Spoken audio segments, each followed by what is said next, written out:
7 de la mañana, 34 minutos. Saludamos a Larry Yumibanda, analista económico. ¿Cómo le va, economista? Buenos días.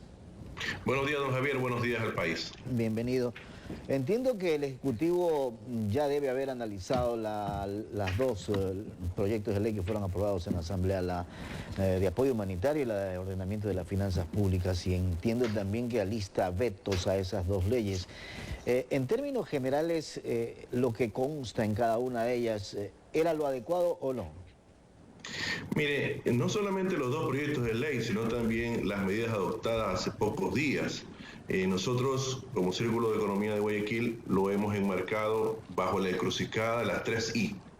Inconstitucionales, improvisadas e incompletas. Entonces, en función que, por ejemplo, el gobierno parece que no tiene la brújula en la forma de establecer la política económica, lastimosamente, con las medidas, no todas, la mayoría, pueden empobrecer al país. ¿Y eso refleja entonces qué es lo que se tiene que hacer, pues? Lastimosamente, el gobierno opta por lo más fácil.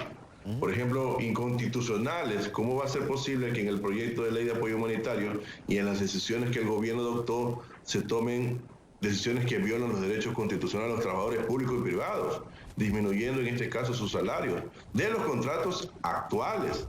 No, nosotros sabemos que la ley rige para el futuro, no rige para el pasado. Eso a la larga va a generar una caída adicional del consumo, no solamente por parte del COVID o de lo que se venía arrastrando a lo largo de la economía ecuatoriana. Por eso es que es inconstitucional. Y hay otras cosas que, por ejemplo, cuando nosotros los catalogamos de improvisadas, puede ser posible que en la ley, en los proyectos de ley, hayan puesto que la Junta de Política de Regulación Monetaria y Financiera tenga que bajar las tasas de interés. No necesitaba ninguna ley, eso tenía que ser una decisión gubernamental, pero lastimosamente no lo han hecho. Y ni siquiera lo habían planificado anteriormente. Y en cuanto, por ejemplo, al tema de que es incompleto, yo creo que el gobierno todavía le falta muchísimo para trabajar y para poder aliviar el cáncer de la economía ecuatoriana, que es originado por la corrupción y es originado también por la evasión fiscal. Pero no le va a alcanzar el tiempo porque ya le queda menos de un año. Sí, lastimosamente, aunque deje sentadas las bases para que el próximo gobierno no tenga que tomar medidas más drásticas.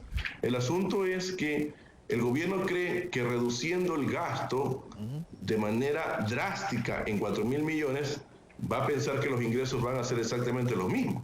No, va a generar una disminución de los ingresos tributarios y el déficit fiscal, tal como está planteado en los actuales momentos, va a persistir para el siguiente año. Por eso es que nosotros avisoramos de que la recuperación económica ni siquiera va a darse en el 2021, sino que podría generarse algo de crecimiento económico para el año 2022.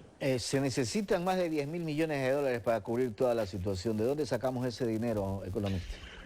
Bueno, hay varias iniciativas.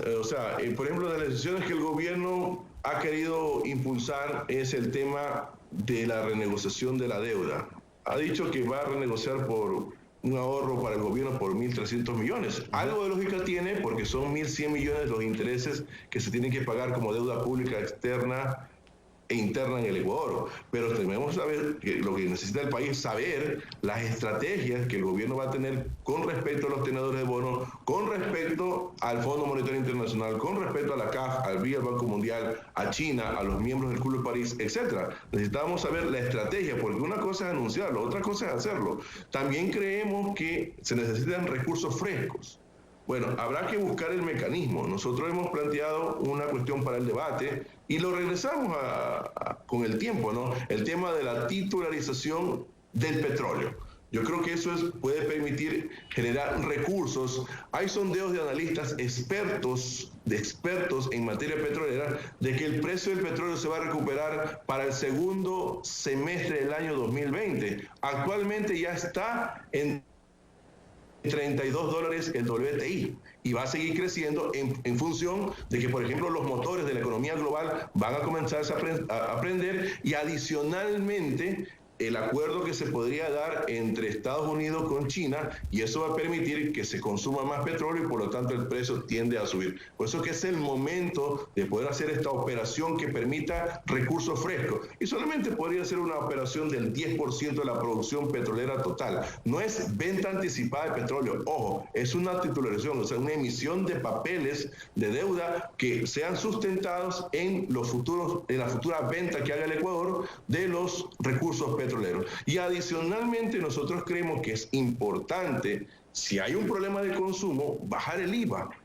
Yo creo que es importante seguir insistiendo en una reforma tributaria que permita bajar el IVA para, si sabemos que el salario del Ecuador es el más alto de Sudamérica, entonces, si no le van a incrementar los salarios a futuro, permítale bajar los costos de la canasta básica familiar reduciendo el IVA. Sabemos que no todos los productos están involucrados en la canasta básica, pero hay productos como por ejemplo de aseo personal que graban IVA y que de una otra forma podría generar un incremento del consumo, producción, empleo, recaudación tributaria y recuperación económica. Pero para bajar el IVA también se requiere bajar aranceles para que quienes produzcan puedan dar precios o productos con precios adecuados. De lo contrario, ni lo uno va a funcionar, ni lo otro por separado puede funcionar. Esto tiene que ser una sola cadena. Sí, habría que ver también, porque nosotros cuando hablamos de reducción de primas y bienes de capital, en el tema de los bienes de consumo habrá que analizarlo caso por caso, porque a lo mejor se nos pueden ir dólares por producto de importación. Entonces hay que fortalecer la dolarización. Claro. Entonces creemos que es importante también que el tema sea un gran frente común para buscar un acuerdo comercial con los Estados Unidos y que permita aumentar nuestra oferta exportable. Pero son decisiones que el gobierno nacional las tiene que impulsar. Son reformas estructurales de mediano y largo plazo que el gobierno tiene que dejarlas sentadas por bases y seguir optimizando el gasto corriente. Yo creo, mire, hay una cifra en el presupuesto del Estado que se destina para bienes y consumo de todo lo que es las embajadas y consulados a nivel internacional, en donde están ubicados las oficinas del país, en 30 millones que se destinan anualmente. Entonces son recursos que desde nuestra lógica no deberían entregarse o entregarse. Se destina también para bienes de consumo, para mantener la empresa inmobiliaria, que por suerte ya la quieren desaparecer. Por ejemplo, se destinan aproximadamente 40 millones de dólares para el mantenimiento de inmobiliario. No estoy hablando de sueldos y salarios, estoy hablando del mantenimiento de estas instituciones. Entonces son recursos que pueden ser recortados, pero no podemos encargarle todo el peso a los trabajadores privados a través del acuerdo entre las partes o a través de recortes vía teletrabajo, de las horas de trabajo, que implica reducción, en este caso, de su salario. Eso va a generar a la larga menor consumo, menor venta para el sector empresarial, menor recaudación tributaria para el gobierno y va a seguir empobreciendo a todos. Una situación complicada. Lo único cierto es que falta liderazgo y también ganas de hacer las cosas para salir a nivel internacional a conseguir dinero. Sí, efectivamente, por eso que el próximo gobierno va a tener que hacer una reingeniería del presupuesto estatal que le permita ahorrar recursos. Yo creo que es importantísimo topar el tema de la seguridad social. Sin duda. En el presupuesto se destinan 2.000 millones de dólares, el presupuesto 2020, para financiar el fondo de pensiones.